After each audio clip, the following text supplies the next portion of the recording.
So very good morning one and all. Today we are going to see about the multi-conditional or multi-decision control structure statement known as switch statement. In earlier classes, we have already discussed about the different conditional statement.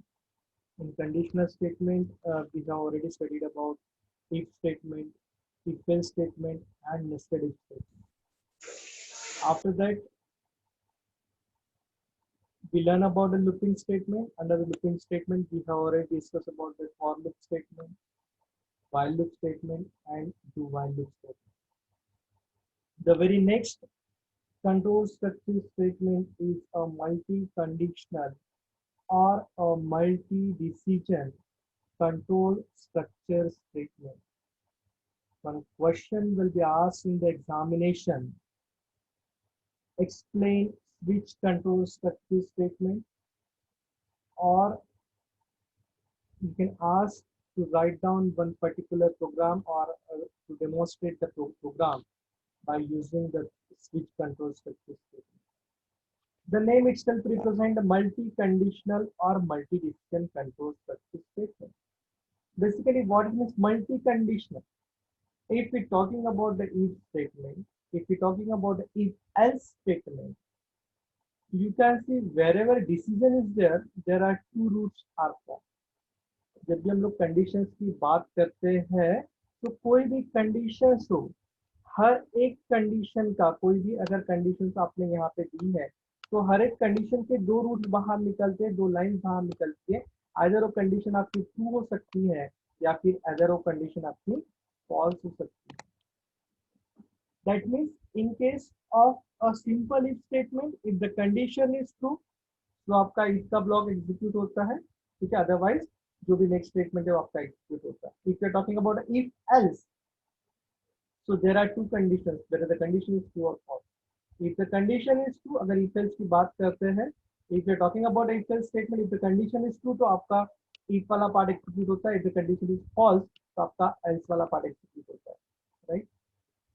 But if you are talking about multi conditional, जहां पे एक से ज्यादा condition है, ऐसे समय हम लोग कौन सा स्टेटमेंट यूज करते हैं? At that time we use a multi conditional और मल्टी डिसीजन कंट्रोल स्टेटमेंट, जिसको बोला जाता है switch statement, SWIT switch statement. So switch statement is the test the value of a variable and compare it with a multiple cases. What it stands for? क्या बोलता है हम लोगों को switch statement? Switch statement it checks the cases, it checks the value with the multiple cases. It means that what?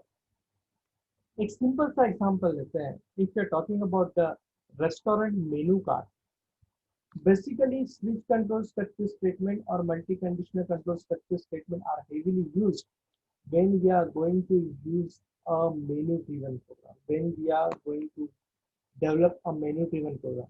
Basically menu driven क्या होता है? जहाँ पे बहुत सारे चॉइसेस हमारे पास होते हैं, जहाँ पे बहुत सारी कंडीशंस हमारे पास होती है, उस पर्टिकुलर केसेस को, उस पर्टिकुलर जब प्रोग्राम को, स्टेटमेंट को जब हम लोग डेवलप करते हैं तो ऐसे सिनारियो में हम लोग जो केसेस यूज करते हैं, जो हम लोग मल्टीपल कंडीशंस यूज करते हैं, इसको हम लोग बोलते हैं मल्टी कंडीशनल और मल्टी डिसीजन, जिसको कहा जाता है स्विच स्टेटमेंट, जहाँ पे हम लोगों को मेनू ड्रिवन प्रोग्राम की जरूरत पड़ती है। अब ये मेनू ड्रिवन होता क्या है? If you are going to the restaurant, अगर मैं होटल्स की बात करता हूँ, रेस्टोरेंट की बात करता हूँ, suppose if you want to eat something, if you want to order something, so आपके सामने एक मेनू कार्ड आता है। Now what you are going to do? You are placing the order. ये एक्स नंबर का आइटम चाहिए, Y number का item चाहिए, जेड नंबर का आइटम चाहिए। आप क्या करते हो? आप आपका मेनू कार्ड जो आपके पास आता है, ठीक है, वो मेनू कार्ड में से आप अपना मेनू चूज करते हो। And what your restaurant keeper will do, आपका रेस्टोरेंट वाला क्या करता है? It will take the order from you, then he will prepare the order and he will post the order back to. वो क्या करता है? आपको फिर से आपने जो भी ऑर्डर प्लेस किया है वो ला कर देता है। अभी मेनू कार्ड जब आपके सामने आता है, it is having the multiple option, ठीक है। फॉर एग्जांपल, अगर if you are talking about there are some south Indian dishes, there are some north Indian dishes, There are some pizza, burger, sandwich, and so on and so on. It is not necessary all these things are you will get from that restaurant. No, you will put your abstraction system. That means आपको उसमें से जो अच्छा लगता है वही आप उसमें से चूज करते हो, वही आप ऑर्डर प्लेस करते हो. बट जब मेनू कार्ड डिजाइन होता है उसमें सारे आइटम जो भी वो रेस्टोरेंट में बनते हैं सारे आइटम्स लिस्ट डाउन किए जाते हैं. दैट मीन्स जब आपके पास मेनू कार्ड आता है तो what you are going to do, you are going to select the menus. आप क्या करते हो, मेनू सिलेक्ट करते हो. That means you are having the options. आपके पास इतने सारे ऑप्शंस है, ठीक है. उस ऑप्शन में से आप सिलेक्ट करते हो कि मुझे ये नंबर का आइटम चाहिए, सेकंड नंबर का चाहिए, देन 10 नंबर का चाहिए, देन 15 नंबर का चाहिए, then you finally you are going to place order. Selection के बाद आप बताते हो, ठीक है. So same thing happen with the switch control success statement also, multi conditional statement also. Basically, that particular C statement are heavily used when you are drafting, when you are developing a menu-driven program. जब आपके पास बहुत सारे options है, बहुत सारे conditions है और वो कंडीशंस के अनुसार आपको कोई प्रोग्राम लिखना है, तो at that time we will use a switch control structure statement, SWIT switch, SWIT switch. So switch is a keyword. Switch कैसे लिखा जाता है, ठीक है. What is the syntax we are going to use, ठीक है. हम लोग सिंटैक्स कैसा यूज करेंगे, ठीक है. अगर if you talking about the switch control statement, तो स्विच लिखने का तरीका कैसे होता है, ठीक है. One more example I will give you. Suppose if you talking about, if you are developing the program for calculator. अगर मैं कैलकुलेटर की बात करता हूँ, so in calculator there are N number of operations are there. There is an addition, subtraction, multiplication, division, modulus, trigonometric operations, whatever. Not many operations are there. Suppose if you are drafting a program, if you are writing the program for calculation, so you have to write down the code separately for plus. Addition का आपको separate से code लिखना पड़ेगा जो addition का काम करेगा. Subtraction का code आपको separate से लिखना पड़ेगा जो subtraction का काम करेगा. If you're having multiplication, you have to write down the code for multiplication. If you're having the suppose code for division, so you have to write down the code for division. So जब आप calculator में plus press करते हो, so जो plus के पीछे जो action है, जो प्लस के पीछे जो कोड लिखा गया है, सॉरी, तो कोड आपका एग्जीक्यूट होता है. तो आप डिवीजन का बटन प्रेस करते हो, ए डिवाइड बाय बी. जब आपको ए डिवाइड बाय बी करना है, जब आपने डिवीजन प्रेस किया तो डिवीजन से रिलेटेड कोड एग्जीक्यूट होता है. जब आपने माइनस प्रेस किया है, सब्ट्रैक्शन किया है, तो आपका सब्ट्रैक्शन का कोड एग्जीक्यूट होगा. ऐसे नहीं होना चाहिए कि if you are pressing the division, if you want to perform the operation division but आपका सब्ट्रैक्शन हो रहा है. If you want to perform the multiplication but आपका एडिशन हो रहा है. This should not be happen. जो आपको ऑपरेशन करना है वही ऑपरेशन एग्जीक्यूट होना चाहिए, ठीक है. सो जब मल्टीपल चॉइसेस हमारे पास होते हैं, so at that time we will use switch control success statement. Switch को लिखा कैसे जाए, what is the syntax to write down the switch statement, ठीक है. स्विच को हम लोग कैसे लिखते हैं, so switch is a keyword, SWITCH, which is a keyword followed by the expression. यहाँ पे ब्रैकेट्स में क्या रहता है, एक्सप्रेशन रहता है. ध्यान में रखने के लिए आप क्या बोलोगे, यहाँ पे किसी वेरिएबल का नाम होता है, यहाँ पे किसी वेरिएबल का नाम होता है, ठीक है. It means that expression can be anything. You can have a simple variable name also. ये स्विच काम कैसे करता है, switch is a keyword followed by bracket के अंदर कोई वेरिएबल का नाम आप यहाँ पे लिखते हो, कोई एक्सप्रेशन आप यहाँ पे लिखते हो. So now what it will executed exactly, ये एग्जीक्यूट कैसे होता है.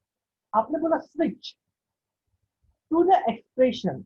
यहाँ पे जो भी वेरिएबल होगा वो वेरिएबल का कुछ प्रॉपर वैल्यू होगा. ये वेरिएबल जो दिख रहा है आपका, इसका कुछ वैल्यू होगा, ठीक है, इसका कुछ वैल्यू होगा. इट मीन्स दैट व्हाट, कि सपोज जब आपका स्विच एग्जीक्यूट होगा तो स्विच के नीचे ये ओपनिंग ब्रेस दिख रहा है, ठीक है. ये ओपनिंग ब्रेस के अंदर जाएगा. ओपनिंग ब्रेस के अंदर जाने के बाद we are having the multiple cases. हमारे पास बहुत सारे कंडीशंस है. अब ये कंडीशंस कैसे दी हुई है, ठीक है. It is designated with the keyword case. आपका यहाँ पे केस नाम का कीवर्ड यूज होता है. CASE case followed by the constant value followed by the particular value. Suppose if I say case 1, मान के चलते कि मैंने यहाँ पे एक कांस्टेंट की जगह 1 लिख दिया, सो इसका मतलब हुआ केस 1, फिर केस 1 कोलन, यहाँ पे सामने क्या लिखा है कोलन, फिर इसके सामने आपको जो भी ब्लॉक ऑफ स्टेटमेंट एग्जीक्यूट करना है वो आप यहाँ पे इसके सामने लिखते हो, यहाँ पे आपने लिख दिए। बाद में ये लिखने के बाद क्या लिखते हो आप नीचे में, ब्रेक लिखते हो, सेमीकोलन से टर्मिनेट करते हो, यानी आपका पहला केस खत्म हो गया, यानी पहला कंडीशन खत्म हो गया। ठीक है, दैट मीन्स मेनू कार्ड में आपका फर्स्ट नंबर पे सपोज मेनू लिखा है डोसा, डोसा के सामने उसका प्राइस लिखा है और नीचे में फिर सेकेंड नंबर स्टार्ट है, लाइक वाइज, यानी ये केस 1 होता है, बताने की बात कर रहा हूँ। So case 1, so these are the different cases, हम लोग कितने भी केसेस ये स्विच के अंदर लिख सकते हैं। सो हर एक केस का कुछ ना कुछ ऑपरेशन होगा, ऑपरेशन यानी जो भी ऑपरेशन होगा वो आप कोलन के बाद यहाँ पे उसके जो भी स्टेटमेंट है, जो भी इंस्ट्रक्शन है आप यहाँ पे लिखते हो एंड फाइनली उसको ब्रेक करते हो। ब्रेक करना मतलब वो स्टेटमेंट जब एग्जीक्यूट हो जाएगी वहां से वो क्या हो जाएगा, ब्रेक हो जाएगा। Similarly we can have a second case, ठीक है, we can have n number of cases. Suppose मैंने यहाँ पे कोई दूसरा केस लिखा है, अब यहाँ पे मैंने सेकंड कांस्टेंट का वैल्यू मैंने सेकंड दिया, that value can be on your hand. ये कांस्टेंट का जो वैल्यू होता है ये डिपेंड करता है कि आपको क्या देना है and it is totally depend on this expression. ये स्विच के बाद में जो एक्सप्रेशन लिखा है आपने, जो भी यहाँ पे आपने वेरिएबल लिखा होगा उस वेरिएबल की वैल्यू के ऊपर डिपेंड करता है। ठीक है, नाउ आपने क्या दे दिया, केस सेकेंड दे दिया, फिर केस सेकेंड का आपने कोड लिख लिया, उसको ब्रेक कर दिया, फिर उसी के नीचे आपने केस 3 लिख दिया, उसका कोड लिख दिया, उसको ब्रेक कर दिया, फिर केस 4 लिखा, उसका कोड लिख दिया, उसको ब्रेक कर दिया, फिर केस 5 लिखा, उसका कोड लिखा, उसको ब्रेक कर दिया। यानी हर एक केस को एलेबरेट करना है कि वो केस किसके लिखा गया है, वो केस का क्या मतलब है, वो केस एग्जीक्यूट होने से क्या होने वाला। ठीक है, आपने वो स्टेटमेंट पूरे लिख दिए, आप इसको ब्रेक करते चले गए, आपने पूरी केसेस लिखी, जितनी आपको केसेस लगानी थी उतनी सारी केसेस आपने यहाँ पे लगा दिए। ठीक है, नाउ फाइनली आप एक लिखते हो डिफॉल्ट, फाइनली क्या लिखते हो, डिफॉल्ट, DEFAULT, डिफॉल्ट कोलन, ये जो कोलन है। ठीक है, ये डिफॉल्ट का मतलब क्या होता है, ठीक है, आपकी सारी केसेस होने के बाद डिफॉल्ट केस आपका एग्जीक्यूट होता है। ये डिफॉल्ट केस क्या होता है कि फॉर एग्जांपल सपोज मैंने अगर आपको बोला कि you have to choice your number from 1 to 5, what I tell you कि आप 1 to 5 में से कोई भी वैल्यू एंटर करिएगा, लेकिन आपने 1 to 5 में से वैल्यू एंटर करना छोड़ दिया, आपने 1 to 5 के अलावा कोई एंटर किया, मैंने आपको चॉइस क्या दी थी, यू हैव टू एंटर 1 2 3 4 और 5, but what you have entered wrongly, you have entered 7, लेकिन 7 तो मैंने आपको चॉइस ही नहीं दिया था, लेकिन आपने एंटर क्या कर दिया, 7। दैट मीन्स रेस्टोरेंट में गए, वहां पिज्जा बनता ही नहीं और आप पिज्जा ऑर्डर कर रहे हो, तो आपको पिज्जा मिलेगा क्या, नहीं मिलेगा। दैट मीन्स वो फिर कहाँ जाएगा, वो डिफॉल्ट केस में जाएगा। डिफॉल्ट केस का मतलब क्या होता है कि यानी आपके पास जो भी केसेस है उसके अलावा है, आपको जो ऑप्शन दिए थे उसके अलावा आपने कोई और ऑप्शन मांगा है, जो ऑप्शन आपके केसेस में अवेलेबल नहीं है, जो ऑप्शन आपके प्रोग्राम में अवेलेबल नहीं है, तब आपका कौन सा केस एग्जीक्यूट होता है, डिफॉल्ट केस एग्जीक्यूट होता है। That means when the default case is executed, जब आपका स्विच क्या करेगा, पूरी केसेस को फाइंड आउट कर लेगा। ठीक है, केस 1 केस 2 केस 3 केस 4 सारे केसेस उसने ढूंढ लिया, लेकिन आपको जो वैल्यू चाहिए वो है ही नहीं। ठीक है, आपने पिज्जा डिमांड किया, आपने पिज्जा ऑर्डर किया है, लेकिन आपके केसेस में पिज्जा है ही नहीं, होटल में पिज्जा बनता ही नहीं है। ठीक है, तो पिज्जा आपको कहाँ से सर्व करेगा, तो वो क्या करेगा, फिर डिफॉल्ट केस में जाएगा और आपको एक मैसेज दे देगा, you have entered a wrong choice. आप क्या लिख दोगे, आप बोलोगे कि आपने रॉन्ग चॉइस एंटर किया। ठीक है, हाउ इट इज एग्जीक्यूटेड। ठीक है, नाउ सी एक सिंपल सा एक फ्लो चार्ट देखते हैं, ये फ्लो चार्ट दिख रहा है आपके सामने।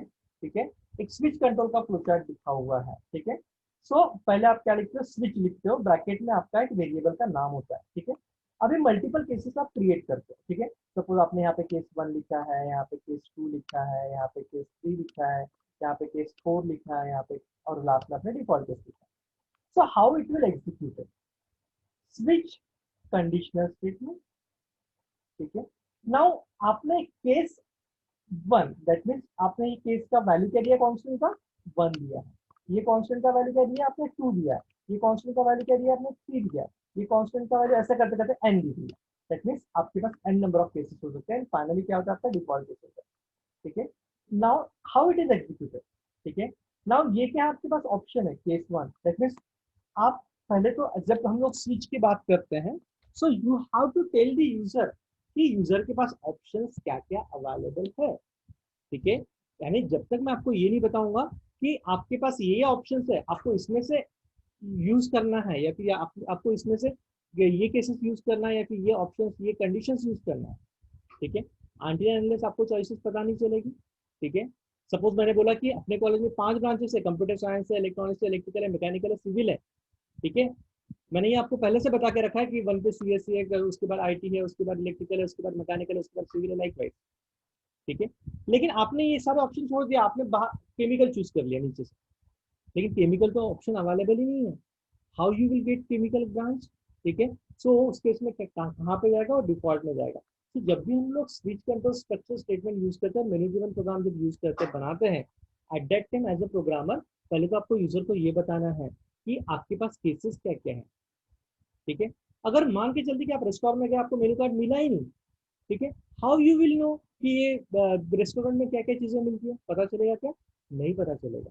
मेनू कार्ड होता है इसलिए कि वो आपको ये बताता है कि हमारे पास ये ऑप्शन अवेलेबल है, you can choose from this, you can order, you can place your order from this menu, that is the meaning. तो आपको मेनू कार्ड उसी के लिए देता है। तो सेम है, जब भी हम लोग मैनेजमेंट प्रोग्राम करते हैं तो आपको यूजर को एज ए यूजर, आप आप प्रोग्राम लिख रहे हो तो एज ए प्रोग्राम यूजर को आपको ये चीज बतानी पड़ेगी कि आपके पास कौन से नंबर पे कौन सा ऑप्शन अवेलेबल है, ठीक है, और उस ऑप्शन के लिए वैल्यू क्या है, ठीक है। अभी अगर मैंने बोला स्विच टू द चॉइस, ठीक है, एक सिंपल यहाँ पे देखिए, अगर स्विच कंडीशनल स्टेटमेंट आपने केसेस का वैल्यू क्या यूज किया, 1 2 3 4 5 ऐसे यूज किया, दैट मीन्स आप जब स्विच के ब्रैकेट्स में आप एक वेरिएबल लिखोगे, उस वेरिएबल का वैल्यू क्या रहेगा आपका, 1 2 3 4 5 6 ऐसे वैल्यू रहेगा, ठीक है। यहाँ पे ये पर्टिकुलर जहाँ पे फ्लोचार्ट हम लोग देख रहे हैं वहां पे, ठीक है। You can take this value, can be anything, you can take A, you can take B, you can take C, you can take D, whatever, depend on जो स्विच स्टेटमेंट के बाजू में जो ब्रैकेट्स में आपने जिस वेरिएबल का नाम दिया है उसका टाइप क्या है, ठीक है। जैसे आपने यहाँ पे देखिए स्विच एक्सप्रेशन लिखा था, तो ये एक्सप्रेशन यानी वेरिएबल, ये वेरिएबल जो लिखा है आपने, वेरिएबल का टाइप अगर सपोज इंटीजर है, ठीक है, सपोज मान के चलते कि वेरिएबल का टाइप इंटीजर है, तो आप केसेस के साथ इंटीजर वैल्यू दे सकते हो, केस 1, केस 2, केस 3, केस 4, ठीक है। एंड आप फिर यूजर को बोल सकते हो you can enter your choice from 1 to 5, ठीक है। जरूरी नहीं 1 to 3, you can use case 10, case 15, case 20, case 30, whatever, ठीक है। अगर सपोज ये वेरिएबल का टाइप आपका फ्लोट है, आपने वेरिएबल का टाइप क्या दिया है, फ्लोट दिया है, फ्लोट का मतलब क्या है, डेसिमल पॉइंट वैल्यू, तो आप यहाँ पे फ्लोट वैल्यू भी दे सकते हो, तो case 1.1, case 1.2, case 1.3, case 1.4, case 1.5, depend on you कि आपको वैल्यूज कैसे देना है, ठीक है। और वैल्यूज कैसे देना है तो फिर आपको, आप यूजर को बताओगे नहीं, you have to enter the value from 1.1 to 1.5, ठीक है। सपोज आपने वेरिएबल का वैल्यू कैरेक्टर दिया, वेरिएबल का जो डेटा टाइप है कैरेक्टर लिया है, सपोज आपने जो एक्सप्रेशन की जगह जो भी वेरिएबल डाला है उसका डेटा टाइप आपने लिया है कैरेक्टर, कैरेक्टर का मतलब क्या था, एबीसीडी, तो मैंने लिखा case A, case B, case C, case D, that means ABCD, these are the options, you can choose your option either A, either B, either C, either D, whatever. It depends on this variable data type.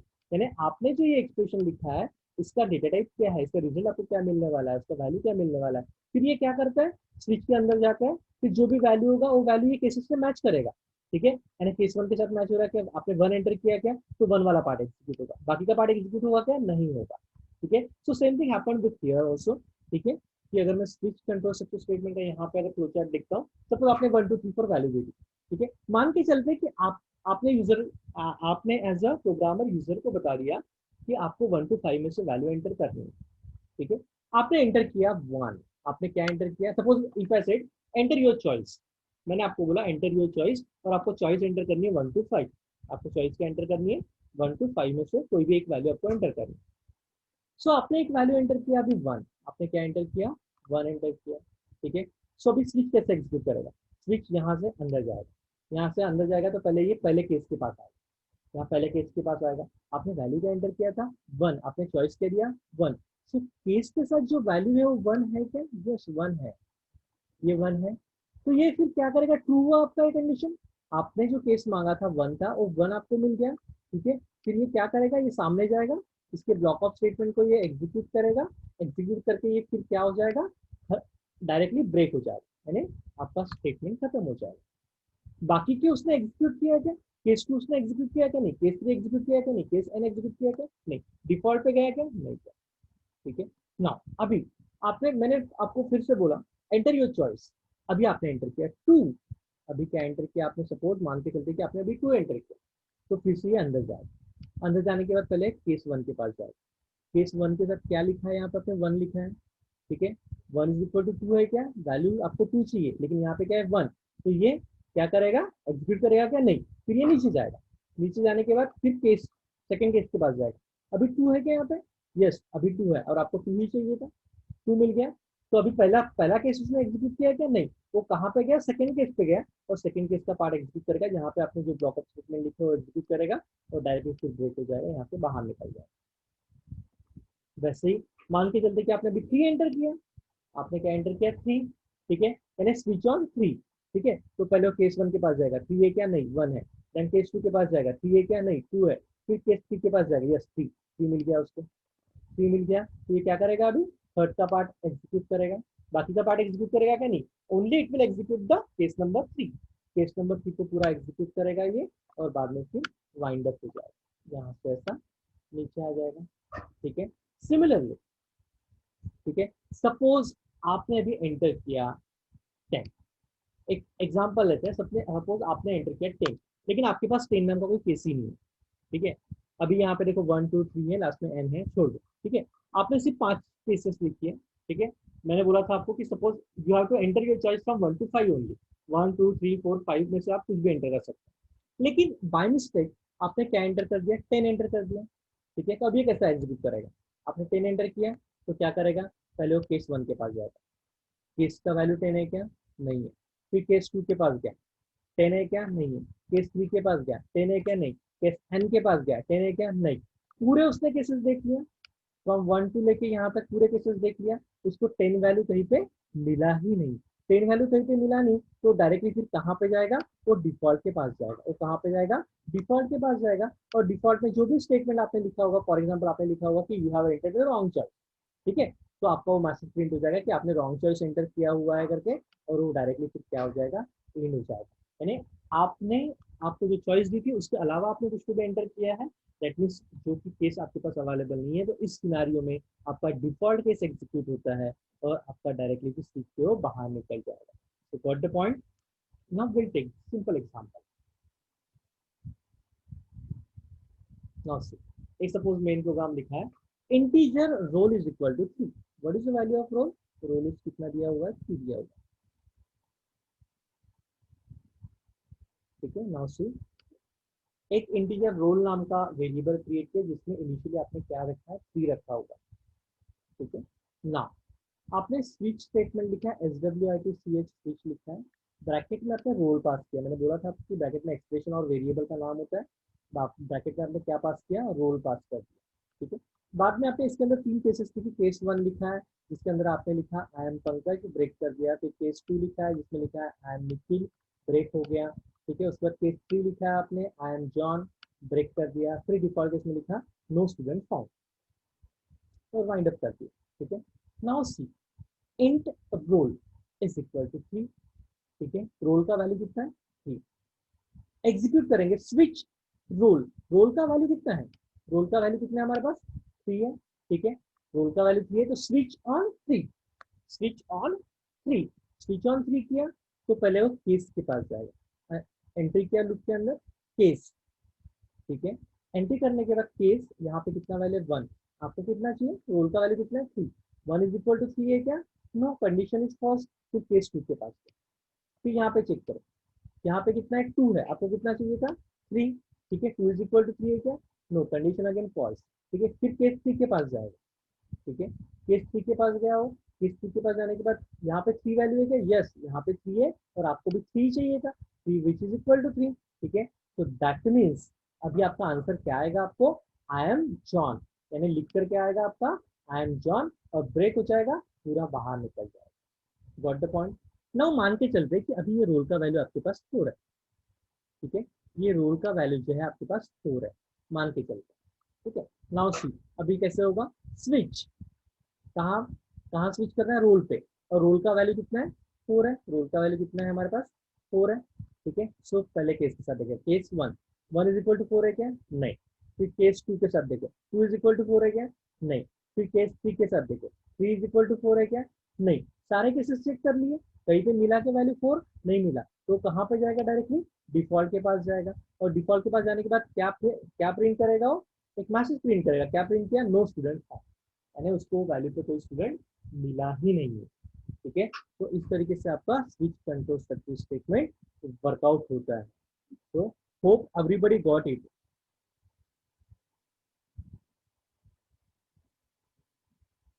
Thank you everyone.